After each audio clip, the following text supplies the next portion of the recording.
Good afternoon, everybody. Hope you're all doing well. Today is another live edition of the Thursday stream. And I had a really good weekend. Well, Friday specifically was a great day because I got to sit for hours and talk to one of my best friends in the whole world. It's been a long time, schedules and life and distance, because we no longer live on the same coast, have made things a bit more difficult, but it's led to a lot of positive, which we're going to get into in a second after I say hello to the people that have already commented in the chat. Rex, good timing. You're getting your gear together. You're going over to your co-producer's house to do some demo work. The TLM 103s.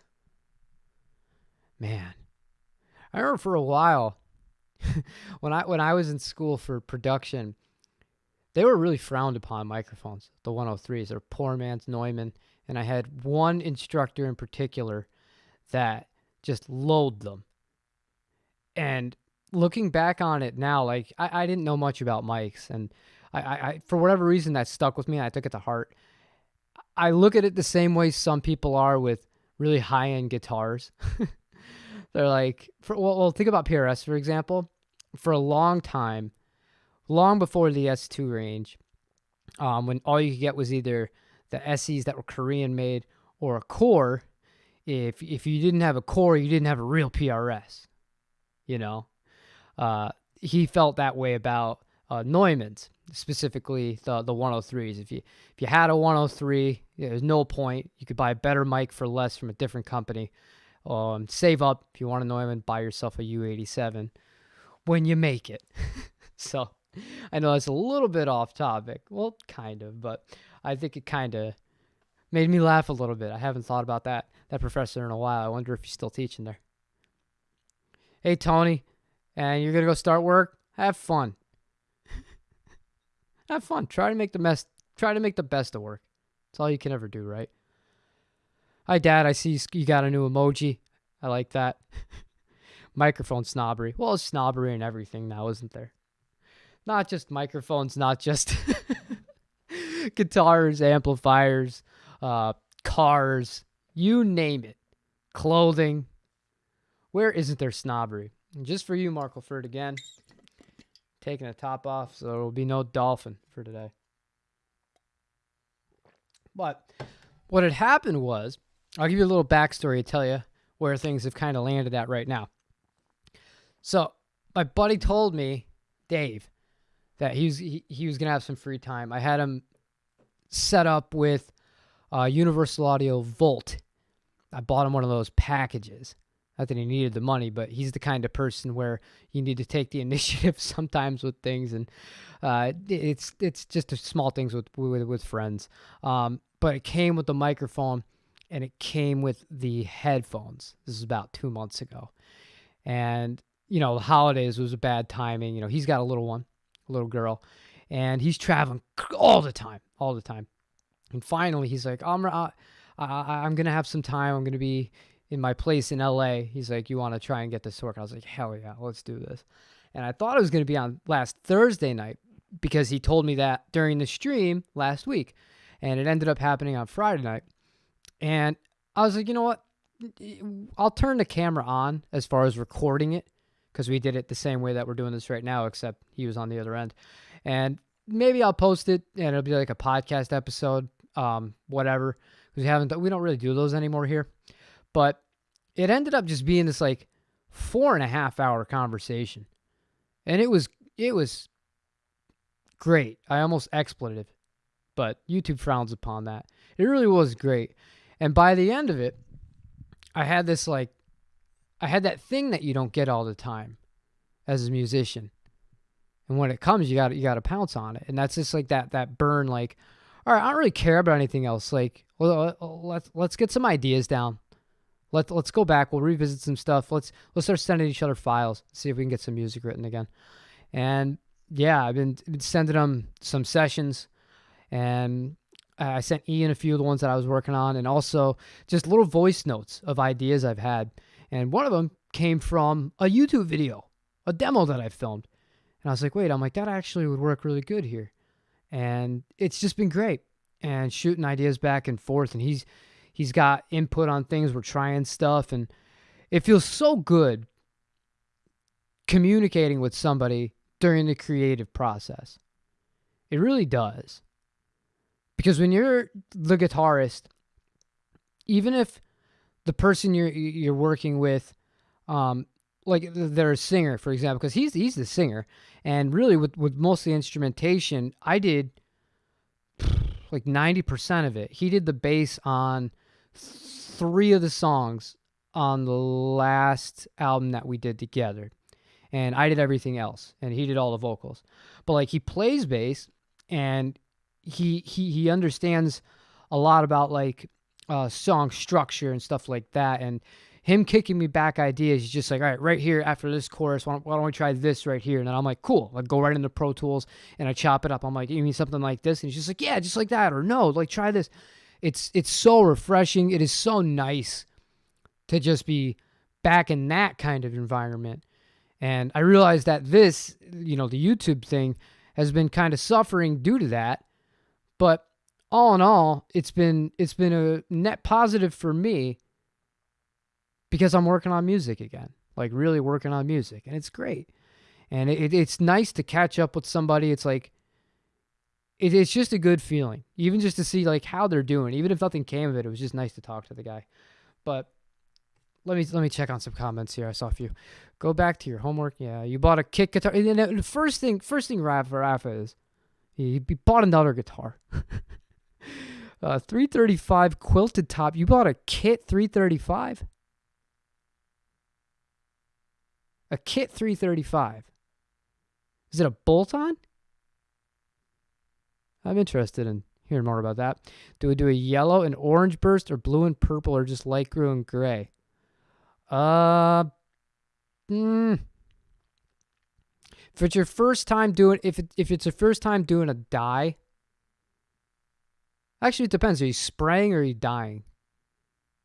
You're gonna get a different answer from me depending on which one you do. I think dyes are pretty cool, actually. They're really foolproof, but you have to have the right prep on the guitar itself to get away with that. Set neck with solderless electronics. Ooh, solderless electronics.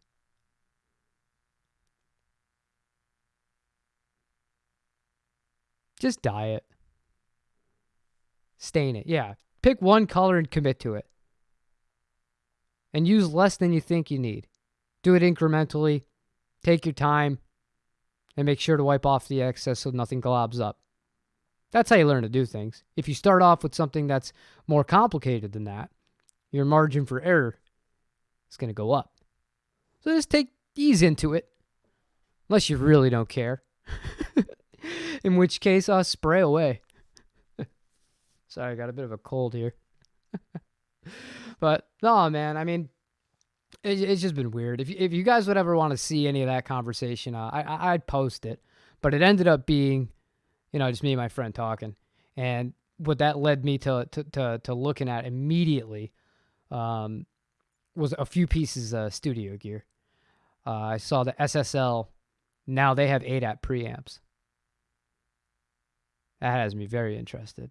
They have a preamps, they have either the octos or they have a set of 4. All I would need is a 4, because then I get 2 inputs from the Apollo 4 from that, and it is legit stuff. And preamps make a huge difference when you're actually tracking. And then I have another company that I'm talking to right now that makes microphones, potentially sending me one to demo. I wouldn't get to keep it. I wouldn't get it for free, but I get to borrow it for 2 weeks. And then if I wanted to keep it, I'd get it at a small discount. But I think it would be fun for videos, because I don't have that type of microphone anymore here. So for educational purposes and for just recording tip stuff, I think I'm going to take them up on their offer and give them some literal free advertising. And, maybe if it sounds good, makes it onto a few recordings. Hey, Greg, how's you doing? You're looking for a reason to drive over to NAMM? There's none. I don't think there's much of a reason to do it. For what you are doing, Rex. Part of me is kind of sad that I'm not going to NAMM this year. I just learned of another brand that will be there. And I'm not sure many of you will know the brand. It's a Japanese guitar company that is newer than most. They're called Sato guitars. They have developed a reputation for being basically the Sir guitars of Japan. Really, really good stuff. And I've never gotten to play one. And if I had just committed, not only would I have gotten to play one, I would have gotten to talking to them. And then who knows what happens from there. Also wanted to see some buddies from Tolman and from Harley Benton. We've been talking through email for the last few months. Seeing if we're all going to be on the same page with that. It turns out I don't think any of them are going either, of the people that I was talking to. And I'm not going myself. But it's like a Gear Fest thing and then a networking thing. You're not going to network. I don't know. I don't feel like you're really missing anything that you couldn't see on the internet and take advantage of, the information. It's expensive too. Just the whole thing. Spelling Saito, Saito guitars. Or Sato. You posted on Discord a sketch of the headstock. Okay. Therefore, we can't use tartan. Tartan top would be interesting. No, but I don't know. That'll be fun though. That's quick, man. That's coming up in 2 weeks, NAMM. We'll probably do the full show dedicated to that if I stream on that Thursday, which I might not. I'm not sure about that. We'll have to wait and we'll see how things go from there. But it is what it is. Who knows? Every day I do this, I'm starting to think, is this the last day? Is this going to be the last time? Or is this going to be the last video? It's just been that kind of, I don't know, last like 4 or 5 months. Nothing to do with YouTube specifically, just life. Life's complicated. You guys know that. You all have your own. It's not as easy as, people make it out to be. But I was going to try to film today with the Friedman. I got caught up doing something else. And after this, I'm a busy boy. I did the other podcast that is probably not going to get posted because I'm smart, with my buddy Dave. And then I'm going to talk to a kind man named John Robson right after this today. He wanted to start right at 1 o'clock. And I was like, I stream. But he's cool. So he said whenever we wrap up here, he'll be waiting for me. I got to hop on that one. Then I got to pick up the kid. Then pray she goes to bed early so I can film something because now I have nothing filmed for tomorrow. And then we're going on another podcast tomorrow with Mr. Rafa, I believe, I know it's Mr. Rafa. I'm trying to believe it, what time we agreed to. I'll have to double check. But that'll be 2. And then 3. It's been a while since I've done any of those. So 3 in the span of a week is a lot. I appreciate it, Mest. Appreciate it. Have I ever recorded funk guitar lines DI'd into a board and amp compression versus using an amp? Yeah, that is a very, very, very, very good trick if you're going into a good console or a really good preamp. Works well. And what I like about that is if you're using a Stratocaster specifically, which is funny because you're talking about a Nile Rodgers. He is the Strat, in case you don't know that. You use a Strat in the 4th position, and you put it through a warm preamp, and you just give it a little bit of hair. Sounds great. Sounds great. Then after the fact, you can run it with compression at the same time if you really have your sound dialed in and the rig. But I prefer to do that after the fact, just because then I have options of different compressors. You can never really go wrong, though, with an 1176. I say that like everybody has an 1176 or knows what an 1176 is. But that's on my wish list for wherever I move, wherever I get settled. I'd like to have that SSL preamp, the 4 preamps, do analog drums, and then that gives me the opportunity to multi-track guitars. So I can have one DI feed, just straight DI into the Apollo, and then one from the aux, 2 at least on the cabinet, and then 1 room microphone. That's 5 guitar tracks. Basically a safety track, 3 live tracks, so you do a room mic, and then 1 emulated track from the aux. And the things you could do with just that are incredible. Makes a big difference. It's funny. Speakers, whether they're virtual or real, a gigantic difference in tones and sounds. And it's really cool. And that's stuff that we're going to make videos on, because that's stuff that I think is fun. And it's not just, here's the newest thing. No, we're going to use a lot of the old stuff, a lot of stuff you've seen before, and a lot of stuff that isn't new, isn't anything that somebody's going to say, I've never heard of that before, like a 57. Maybe some of the microphones will be new for some people. But just the concept of just recording, playing at home, and getting good sounds from your house. Because like Rami said, like that is one way that it doesn't matter what you have. If you're playing music where that's an applicable style, funk, reggae, even, I don't know if anybody plays ska anymore. Is ska still a thing? But like funk, reggae, even some classic kind of 50s, 60s style Motown stuff. You could DI that.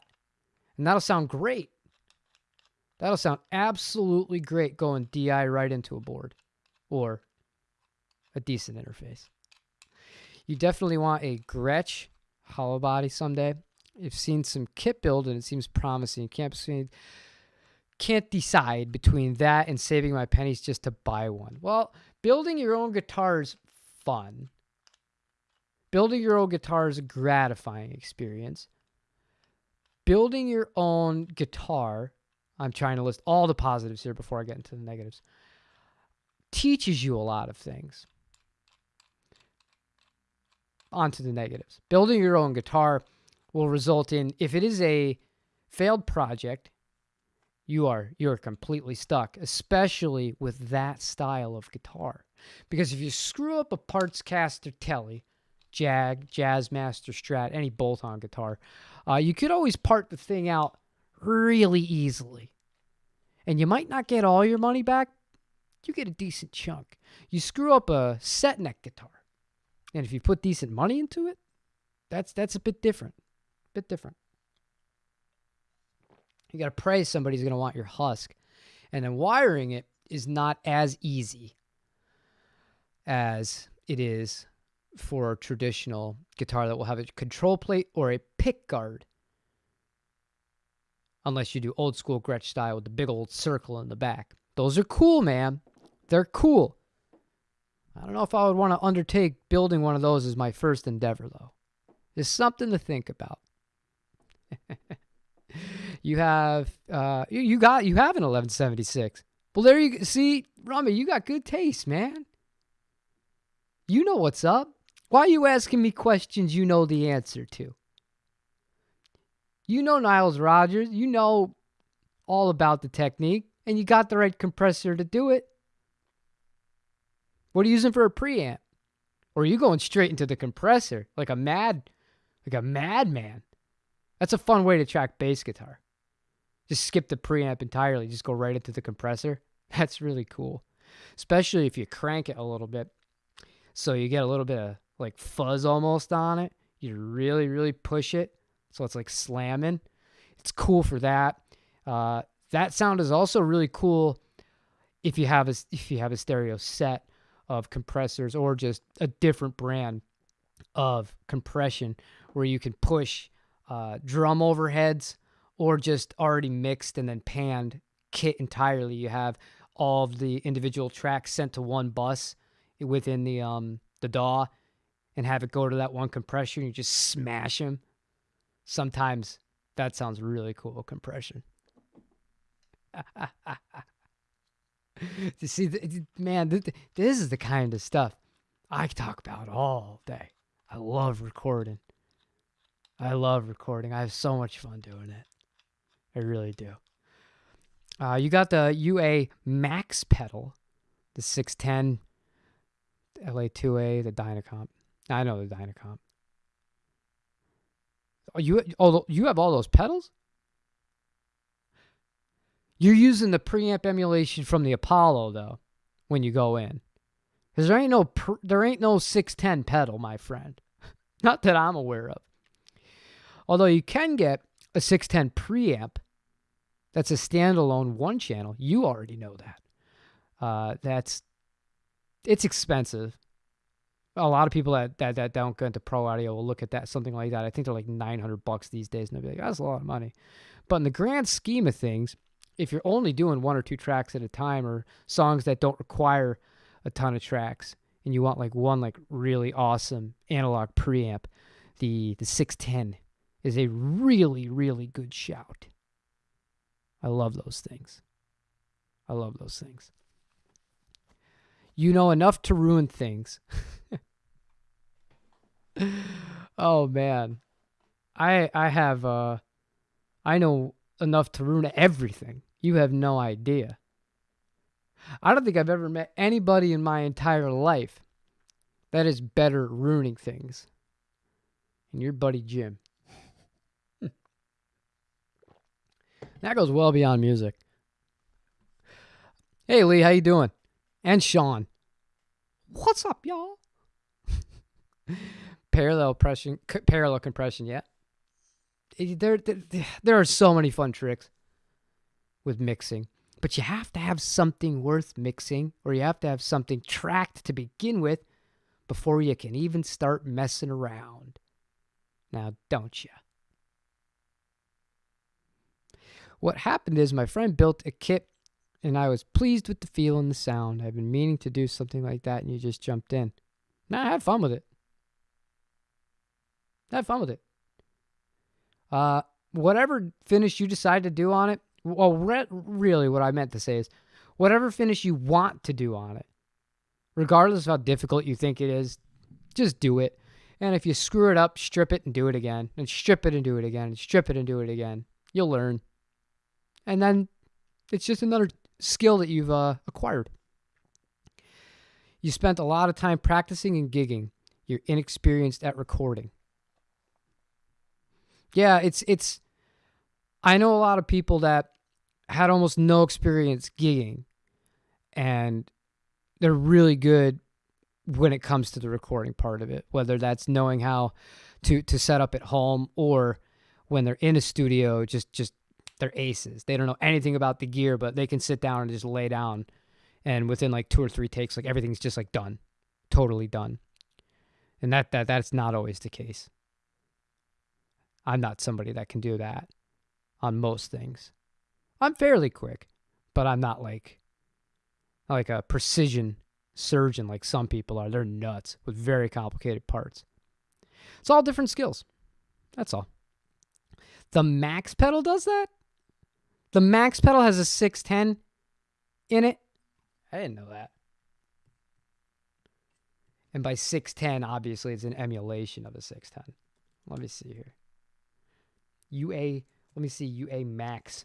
How much are you cost, bud?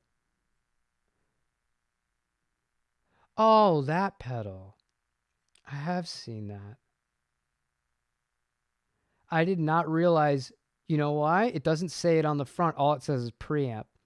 I knew that you had your Dynacomp, the LA2A, and the 76 as far as choices for compression. I didn't realize it had the 610 influenced preamp on it. The problem I have with that, that would be a lot. I'll tell you what, man, that would be a lot more appealing to me if it had a Neutrik input, 2 Neutrik inputs instead of just guitar input, TS. If that had the ability to plug a microphone into it, I think that would be awesome. Yeah, I know they'll make adapters. I don't want adapters. I just want to be able to plug a mic straight in and then have an XLR out that will go to a board. That'd be really, really useful for live performance. That'd be extremely useful for live performance. You don't need both compressors, but it's a cool tool to have.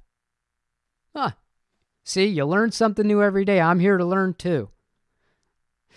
You have all those plugins for the Apollo system, but wanted it for your pedal board live. Yeah, well, that's why I assumed, because I know you have the Apollo too. I use the 610. Like right now, how you are hearing me, if I open up the console, you're hearing me through the 1176 LN Legacy and the 610B.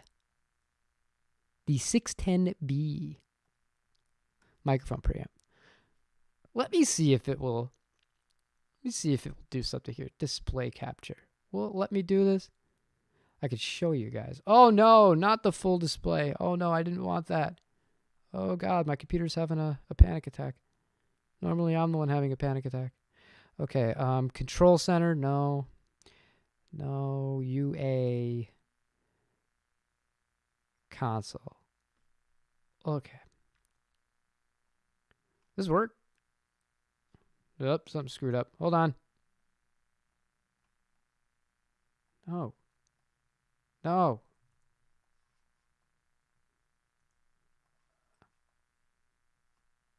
Oh my God. I'm totally making a fool of myself. You could do it. No, I don't want you locked. Unlocked. There we go. Okay. So, yeah, right now we are in the console, just in case any of you don't know what I'm talking about. So you can see my level popping in there. See how, and this is something that you'll understand when some people say you're too quiet, and I say, dude, I am clipping like crazy in my console mixer here. This is what I'm seeing. So you're seeing it hit the red, and for whatever reason, when it's going into Streamlabs, which is how I'm streaming to you guys, even though my level is also maxed, it is not clipping to the same degree. So something's up here. But is it going to show this? I'm going to try and move this so I can see if I'm getting picture in picture. No, it's not going to show the actual devices. That's unfortunate. That's very unfortunate. But anyways, you'll have to believe me. So yeah, we have the insert is the compressor, and up top is the Unison 610 preamp. And that's how all the audio is captured when I'm recording voiceovers on YouTube. There you have it. You love this kind of discussion. I'm getting a lot out of it. Better than, well, thank you. And I don't know, man. I think that's part of my problem too. Gear shootouts are fun, and I think I'll appreciate them more the next time I do one, because I did too many, like quick, and those are all really. And the thing is, like they're popular videos. People like watching that stuff, and it is fun to do to a point. But it becomes redundant after a while. Just buying gear in general becomes redundant after a while. I feel like we're in a transition phase of this channel where it's, okay, you have everything. Let's learn how to use it and show people how to use based on, my experience. We all learn from each other and stuff like that. And then actually use it.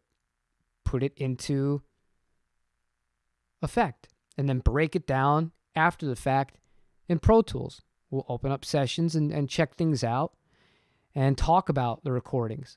Because I find that much more interesting than just how does an isolated guitar sound? Could sound great by itself, But if you throw it in the mix of a song, it might sound like crap, and you might have to EQ the hell out of it or turn your gain down by a substantial margin. That's one thing that recording really taught me. And this is when I was much younger and I wanted to play punk rock. You're more than likely using more gain than you need, 99% of the time, even for thrashy sounding stuff. Not the right way to go about it. 1176 in the LA2A on the pedal. Oh, that's cool. Well, that's what I just said. I want that. I want an XLR in. You've had a match pair of TLMs with cables, hard and shock mounts for 25 years on acoustic vocals and drum overheads. The only thing I've replaced is shock mount bands. I like the TLMs if the voice for the person isn't really raspy or isn't too like pushed, like over the top. Like if it's somebody who's a little bit more subtle, like a female singer, I think the TLM will work really well for somebody like that because it captures a lot of nuance. But then again, the U87 or the U67, they work really well too because they add a lot of body. So if it's somebody with a thinner voice, it'll help add a little bit of depth to the voice itself before you even touch a compressor or an EQ or anything like that. But yeah, I like those mics. And the other thing that the TLMs are really good on are horns, brass instruments. They're pretty good at that, so long as you set your gain stages up correctly. You had 193s. Those are great Neumanns. Could be found for less than a U87. It's been a long time since I read TLM 193. But I get that a lot with you, Greg. I get a lot of blasts from the past when it comes to recording stuff. You see, I blinked an eye. And we've already done a half hour just because I was so engaged with the fact that we're talking about recording stuff. It's fun. It's a lot of fun. I feel weird not having the dolphin noise because I do like when the dolphin emojis do pop up in there. But what's up with you guys? Well, I'm going to take another few drinks of water here. If there's anything you guys want to talk about or touch on or ask, go from there for a second. If not, I'll come back with something. Oh, I did have one other thing I noticed. So I forgot to add this in. Actually, I added it in via text, but I didn't say it when I did the Ox Stomp video. And when I was talking about the app at the end of it and how I wish we had a desktop app, there was one other thing I didn't like about it. And that thing for me is the fact that you need to have a ground lift with that. You need to. If you go back and you listen to the very first example I did with the Jazzmaster, you'll be able to hear grounding issues when it switches to the Ox Stomp compared to the mic'd up 57. Now, I have a remedy to that because I have the Iron Man 2 that has the ground lift in it. So if I'm using the Friedman with the Ox Stomp, I can flip the ground up and I don't have any of that problem. But if I just go line out, or if you were to get an amp or use it with an amp that has a line out and you didn't have a ground lift and you didn't have like really clean power, I could see that being an issue. So that was something that I felt was important. But sometimes when I film, I'll make notes of what to say and I'll be like, I remembered everything. And for that video, I actually did make notes. I forgot that one part. So now that we're talking about recording and all that, what better time than now to make that addition to that topic?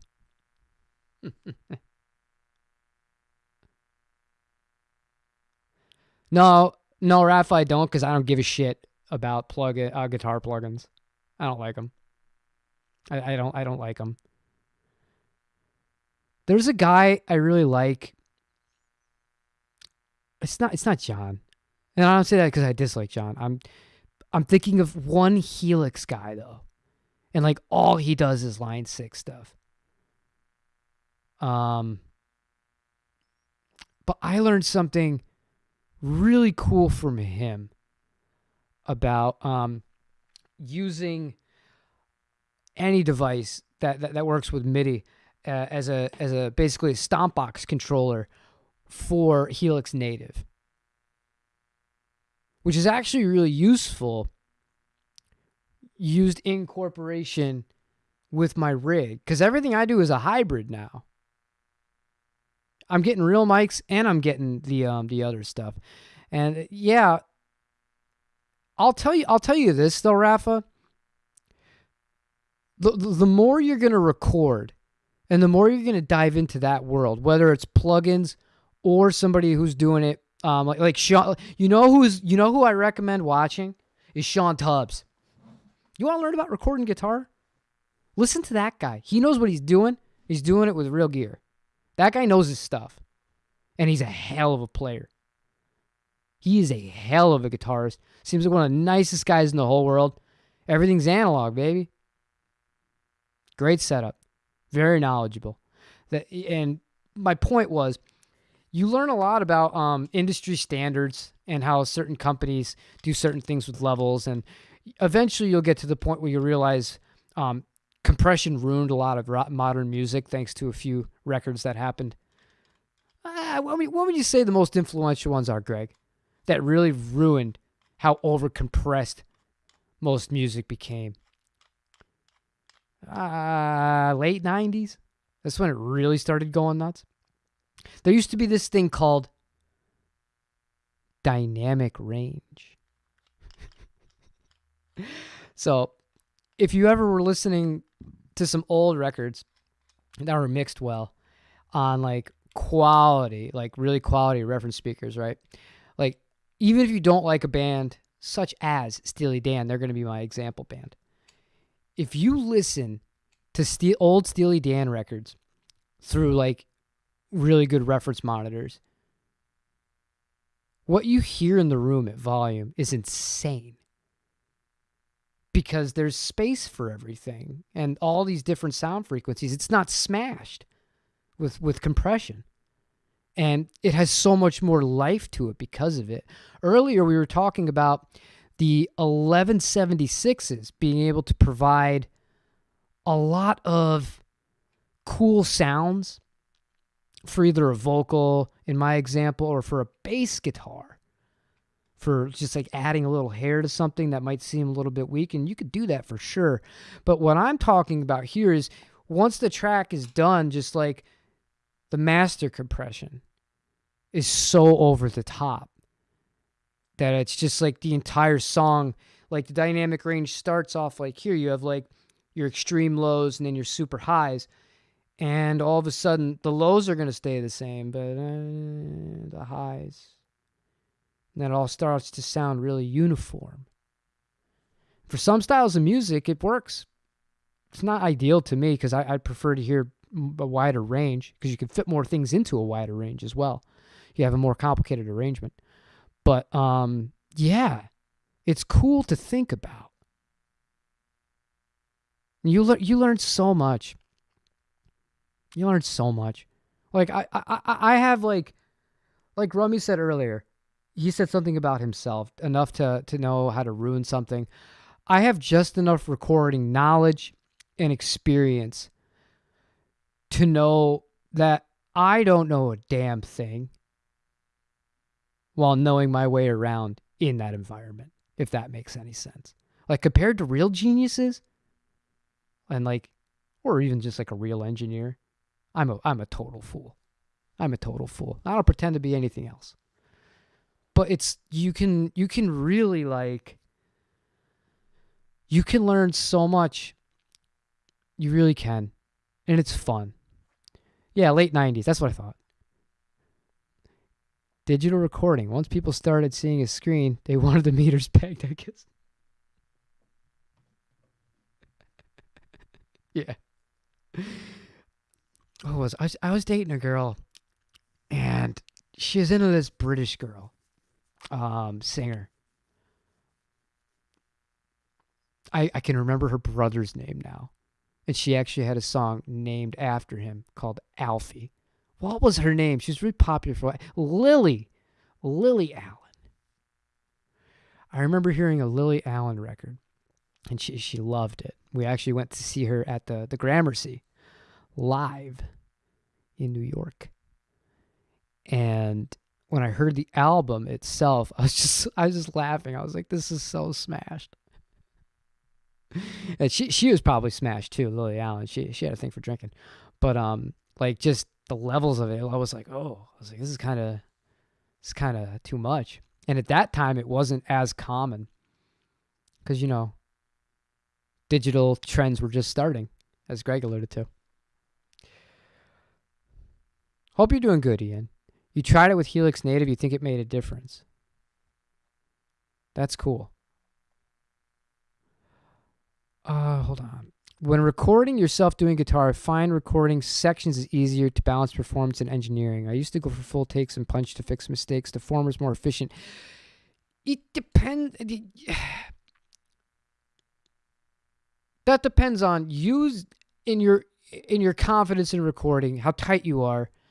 And also, I agree, depending on the arrangement. Like if I'm playing a soulful track, right, and there's not a whole ton to the main guitar part, as far as like I'm not hitting pedals. The tone you hear is going to be the tone throughout the entire song, the entirety of the song. Even if in certain parts of that song, I'm only either hitting on the 2 or the 4, like syncopated upstrokes, or if I'm just hitting on the 1 and letting it ring out, right? I'm doing that all in one take. I'm playing the song the whole way through. If I want to add in something extra, a second guitar, whatever, I'll do those in pieces for a few reasons. Let me tell you why. First of all, if I approach it like that, I'm automatically allowing more space when I start the second guitar track, or if I'm starting the creative process for a second guitar, because it lets me build more into the song naturally. If out of the gate you have 2 guitar parts, even if they're mirroring parts and one is just voiced slightly differently of the same chords, right, or inverted chords elsewhere on the guitar, if you do the same thing from start to finish, it works. There's nothing wrong with that. But I'm thinking of one song as a reference point in my head. You know what? Well, I'll make a video. I'll play this song. We'll open up Pro Tools and I'll go through it. The second guitar doesn't come in until the second verse. And the song wouldn't work the same if it didn't do that. It's like light gain for the song for the most part. Like it's poppy, kind of edge of breakup stuff. But when the second verse starts, I play the same thing on the first guitar, and then the second guitar comes in with a palm mute. That's really basic, but it's just like it hits me in the stomach differently, because I'm like, okay, then that's in there like that, and instead of just mirroring something, it's just like it's adding to the song. And I know I'm diverging a lot from the point of what Rummy just said with doing everything in different parts. I find that it's good to add into different parts and do things in sections for me after I've gotten the main part down. The one main guitar part of the song, I gotta get that done in its entirety. Once that's done, that's the approach I'll have towards it.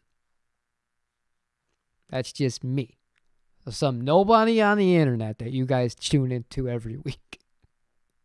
But again, this is fun, man. I love talking about recording. The volume wars, yeah. Okay, you used a U47 on vocals. I like the Telefunken stuff a lot. It's just so expensive. We stress over. I was stressing about pickups for a guitar. And I was like, dude, I did $400. Do I really want to put $400 worth of pickups into something? First of all, no, right now I'm not putting $400 into anything because I'm not spending $400. I got to move. But in the grand scheme of things, I told you again, I was looking at the preamp. 4 channels, 4 inputs, $1,400. I could easily buy an Octopre for less than half of that. But let me tell you something. As nice as that Octopre is, and as cool as it is to be able to go in the box, and you can add all your virtual emulations, cabinets, compression, EQ, same stuff you could do with outboard gear. It's not going to sound as good. It's just not. There's a rawness, man, especially with analog outboard gear. There's a rawness and this like feel to it that's very hard to recreate. UA do a good job of getting you in the ballpark, but it's still not the same. Yeah, Lily Allen. That's a name I did not think I would say ever on this YouTube channel. She had a few songs I thought were catchy. You know, when you hear them all the time, you have to try and find some positives in it, right? And I ended up getting one of those records because of that. I think I still have it to this day. Jesus. Some of the remasters that started coming out in the late 90s, 2000s ruined some great records. I heard a theory that louder recordings grabbed the attention of casual listeners with widespread. Well, a lot of things. Casual listeners. I also think that casual listeners are often typecast as the bad guys, just like casual guitar players are typecast as the bad guys. I don't think people are as foolish as the industries that make products, whether it is a music piece for you to consume product or a piece of gear product that you can physically hold in your hands. I don't think that the average consumer is that stupid. I just don't think that they per se have the experience. And I think that given the choices between the two, if they were, like, for example, if they were to hold a guitar like the Momose and then hold an Epiphone, I think they'd be looking at everything a little bit differently. Same thing goes for music. People that just turn on the radio, they're just used to hearing what they're used to hearing and in the way that they're used to hearing it, whether it's their car speakers and however it was mixed and mastered. So it's not their fault. Hey, Robert. I missed one by Tony there. It would be nice to hang with some old members, but I don't have a time machine. Go back to talk to one. You help me if you could. I'm sorry to hear that, man. There was one guy that passed away way too young. His name was Aaron. And Aaron wasn't a musician. But he hung around with us while we played a lot. And I used to have a car that had T-tops. That was a T-top. It had removable roof. You don't know what that means. And one night, we were just listening to music. And that was when I was just like, oh, he has a really good ear. Like, he really got music. And I feel like he always wanted to play. I'll never know. But it was just like so many memories and stuff like that. And then we really started talking about music more and more, like outside of him just like casually being there while we were doing it. And yeah, he passed away before 25, tragically. Yeah, that made me sad thinking about that. But yeah, I mean, sometimes like that's life.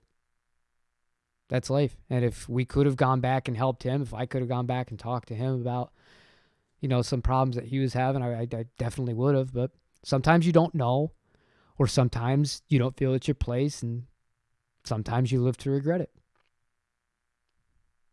That got dark. That's why we're all here, right? Got to keep it real. It's not all consume best product. Let me tell you, before I get going, because I am going to jump on another podcast in like 5 minutes. And I'm going to have to try and have energy, especially after thinking about Aaron. This is going to be tough. I saw one thumbnail that it didn't piss me off, but it just made me be like, who clicks this? What was his old name? The Monkey Lord? Apparently posted a YouTube video about a piece of gear. And in the subtitle, it said, well, in the main title, but it was in quotations, I believe. This will change your life. Really? You mean to tell me that a guitar product, like a digital little guitar product, is going to change my life? I've been hard sold a lot of things in my life, and I've seen a lot of clickbait in my day. I've been guilty of it here and there, sparingly, over the life of this YouTube channel as I've found out where my niche is and what I like. Let me tell you something. No piece of gear is going to change your freaking life. What kind of desperate garbage is that? I knew who he was. I didn't want to say his name. I was thinking of the Monkey Lord. Or the Monkey King. Or whatever. Whatever he used to be called. I got nothing against the guy. But that did get a chuckle out of me. I was like, change your life? Like, that's how far we're going to get clicks on new gear reviews? Change your life? You, what am I going to do? I'll do a, you know what? When we do the video with the Friedman, you've never really played guitar till you've plugged in to a Friedman Pink Taco version 2. And then the follow-up video. You've never really played the Friedman Pink Taco version 2 unless you've used this guitar with it. You could go on forever. And then, you've never played, the whole thing over again without this multi-effects pedal in the effects loop. Boom. Always a new product. Always something that you need.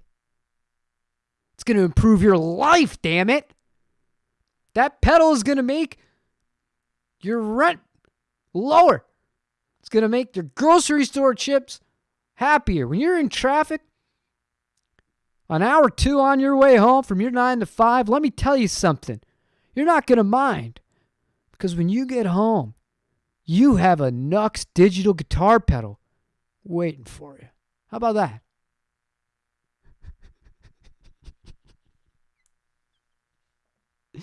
I'm just having fun. I'm just having fun. But do you see why when it comes to I don't know, I don't get excited about new gear so much anymore. I feel like the mystique is gone. I've seen Oz behind the curtain. And I just want to go back to playing music. And instead of talking about it, I'm actually doing it. So I'm uploading a little bit less. I apologize. However, I love you all. I got to hop on another one of these. Mr. John Robson. I don't know if that's going to air or not. I have no idea. But I did say I would talk to him. So I'm going to talk to him. And then, yeah, maybe you'll hear it. Maybe you won't. Who knows? But I'd like to thank you all for hanging out today, like you always do. You guys are great. My favorite people. It's out of my daughter. She's my favorite person in the whole world. I love that little girl. More than anything, ever. Even the Telecaster. Thanks for checking in. Maybe there'll be a video tomorrow. Maybe there won't be.